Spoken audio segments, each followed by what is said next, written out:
وانا قلتها البارح الخضير، قلت له انايا،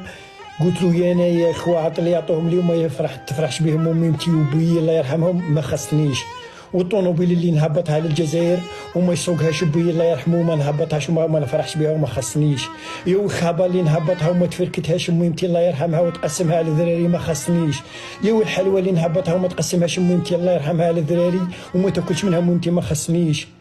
يا الدراهم اللي نهبطهم وما يحسبهمش بويا الله يرحمه وما نستحقهمش، يا الماليه اللي نهبطها وما نديش بها والديا لمكه وما نديهمش للحمامات ما نستحقهاش، يا ما خصنيش انا علاه راكم باه راني مغيركم، يا انا كيعطوني باسبور الاحمر وما نغيركمش، ها ما عندي اللي لاقي لي في المطار، ما عندي اللي يفرح لي بكواطي ولا بطوموبيلتي ولا بدراهمي، يا وانا ما عنديش، انا بروحي جاي هكا ما نغيرش،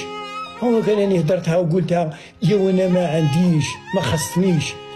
يا وانا ما خصنيش، انا باغي نروح، باغي عندنا فيه الحباب وعندنا ناس كبار رباونا وتعبوا علينا باش نشوفوهم، وعندنا ناس فاميليا اللي بقى يصلح فيهم، وعندنا شويه جواري اللي بقى يصلح، وعندنا ناس ماتوا هذه 5 سنين ما لحقناش عليهم، وعندنا ناس نقروا عليهم الطلبه، وعندنا والدينا نشوفوهم، انا لو الشيطان، انا لو اني ما خصنيش، انا والله يعطوني غدوه باسبور احمر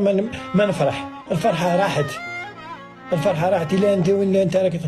راك تجري على كواطك تكومباطي بهمك تجي للمطار وبيك يجي يسوق معك طوموبيلك ويفتش لك كاباتك ويفرح بيك قدام العموميه وقدام الجوارين، مكاش اللي لاقي لي، انا كون كاين مطار في المقبره حق الدين محمد غير نزلت في المقبره ديريكت،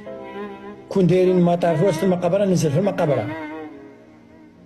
انا للشيطان.